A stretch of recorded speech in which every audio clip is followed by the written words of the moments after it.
Olá, Igreja do Horto. Nosso tema de hoje será sobre Atos 17:31, onde diz: crê no Senhor Jesus e será salvo tu e tua casa. Vamos interpretar junto esse versículo.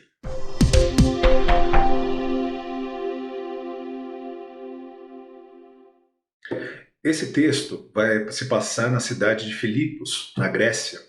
Paulo começa em Atos 16, o contexto.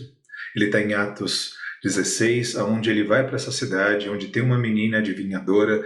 Paulo, então, ali é acusado depois de uma série de acontecimentos, e ele então vai, depois de ter libertado essa menina, para a cadeia. Na cadeia, perto da meia-noite, Paulo e Silas começam a orar, e um grande terremoto está na cadeia onde Paulo está preso, e todas as cadeias ali se abrem. Então, o carcereiro, que era uma cidade que estava sob jogo romano, vai se suicidar, porque ele vê o que estava ali acontecendo, responderia sobre a sua própria vida, então ele vai se acometer sobre a própria vida dele, porque ele pensou que todo mundo tinha fugido, e Paulo então dá a notícia que ninguém não faça nenhum mal a você, porque todos estamos aqui. Dado essa interação com o carcereiro, ele então chega nessa parte de Atos 17:31, onde ele diz: crê no Senhor Jesus, e depois de ter apresentado o Evangelho, será salvo tu e a tua casa. Quem faz a leitura de Atos deve tomar o seguinte cuidado: Atos não é uma norma para nós, tanto é que a gente tem uma interpretação diferente dos pentecostais a respeito de Atos 2. Né? Nós não entendemos ali como norma, mas uma descrição do que aconteceu na história. Nós não podemos chegar em Atos 17 e achar que tudo mudou na interpretação. Então a interpretação ali continua ainda a mesma. É um livro ainda histórico, que está descrevendo o que aconteceu na história. Muitas vezes a gente faz uma leitura desse versículo e já, com uma boa intenção até, já fala: aqui é uma promessa de Deus. Então significa que, se eu crer no Senhor Jesus, toda a minha casa, os meus também vão crer no Senhor Jesus, encarando ali como uma norma e não como uma descrição, né, do que aconteceu na história.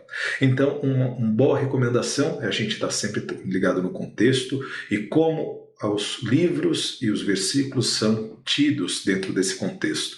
Por exemplo, temos muitas coisas a respeito contrárias a Jesus, pessoas chamando Jesus de Beelzebu. Não é porque isso está escrito na Bíblia que nós trataremos o nosso Senhor desta forma. Tem outras coisas também no livro de Jó, que a gente pode ver que os amigos de Jó disseram coisas que Deus não aprovou. Não necessariamente porque está na Bíblia, é coisas que sejam normativas para nós. Ninguém vai tratar Jesus dessa forma, e também nós não seguiremos nos caminhos que os amigos de Jó seguiram. Aqui funciona da mesma forma.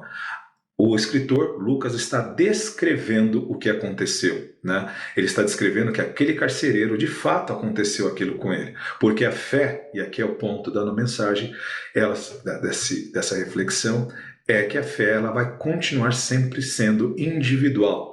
Né? A fé é individual, não passa automaticamente para as pessoas de nossa casa.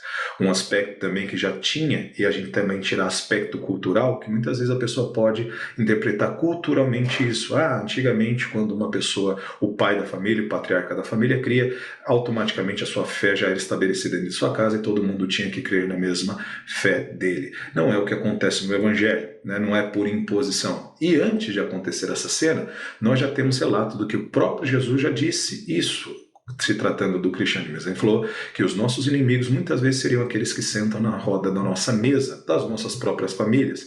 2 estariam contra 2, né? A casa estaria dividida. Então isso já tinha sido dito pelo Senhor Jesus tempos antes. Então aqui a fé ainda continua sendo individual. No decorrer do texto, de fato, descrevendo a história como ela aconteceu, a família daquele carcereiro, depois de ser apresentado o Evangelho, todos creram e se batizaram, mostrando ali que a fé continua individual. Não é uma promessa, não é uma normativa, esse versículo não deve ser encarado dessa forma, mas é uma descrição da história. Okay? Que Deus abençoe a todo mundo e vamos estudar cada vez mais, aprender cada vez mais, porque a palavra de Deus é riquíssima para a gente aprender. Fiquem com Deus, queridos.